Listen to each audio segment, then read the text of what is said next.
Hello, welcome to CLSP Politics. Sean Briscoe speaking.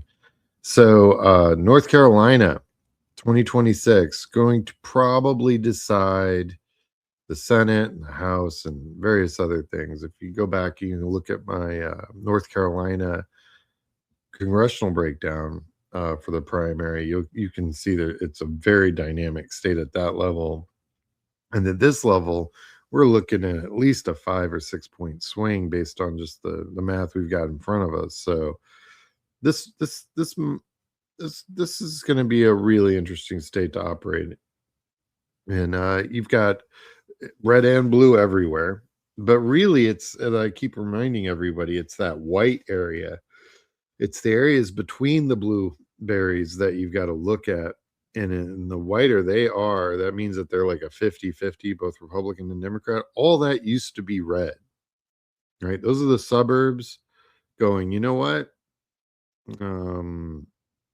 Maybe I don't want lead in my water. I mean, it's a large population of people, homeowners, putting their kids in school, buying houses, buying cars, the consumers of, and kind of looking around going, I don't like where any of these policies are going. And more and more of them are bleeding out of the Republican Party. And that's what that white area is that you see between the blueberries. North Carolina is an insanely diverse state. It has everybody in it. Everybody's in this state.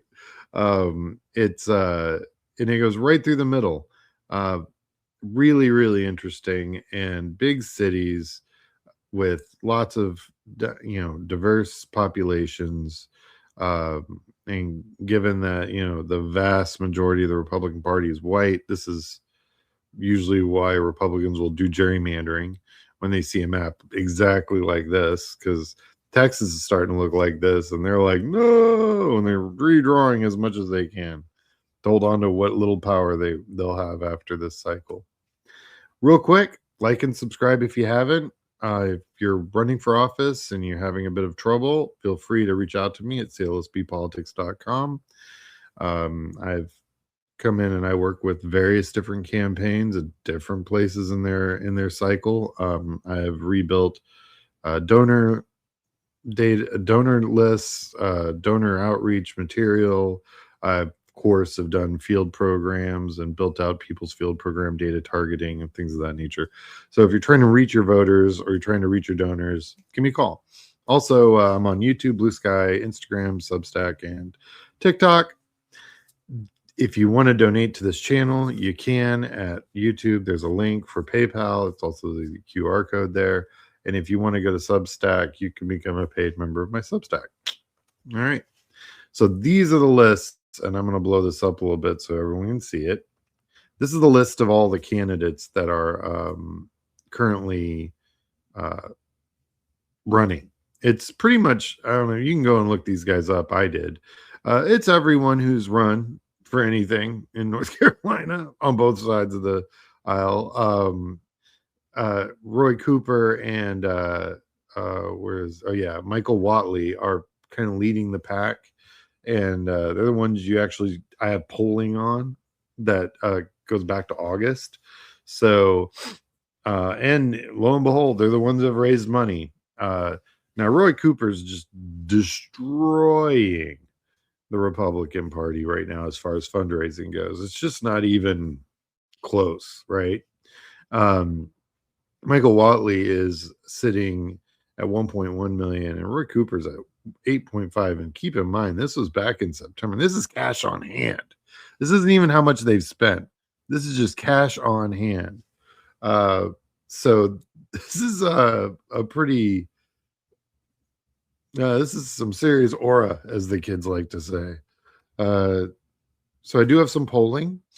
I've got an Emerson poll, and puts Cooper at 47 and Whatley at 41. This is, of course, back in August. It's a Cooper +6. I expect that to go down to probably Cooper +3, Cooper +4 when it's all said and done. But the big number here is this is supposed to be an R+3. That's how far the Republicans have fallen if they can't gerrymander a state. they're kind of well, they've kind of put themselves in a Trumpy corner. Uh, their policies are, you know, they ran on lowering costs. They ran on no interventionist wars, pulling, America first. Well, so far they've given $20 billion to foreign countries. They've invaded Venezuela, and now they're talking about invading Iran. So I'm really feeling like the GOP voters are not getting what they voted for. And and their costs are about to balloon. So yeah, super fun. So thanks for watching. Like and subscribe if you haven't already. Catch me in all these places, and I will talk to you guys tomorrow. We'll have yet another state to talk about their Senate race.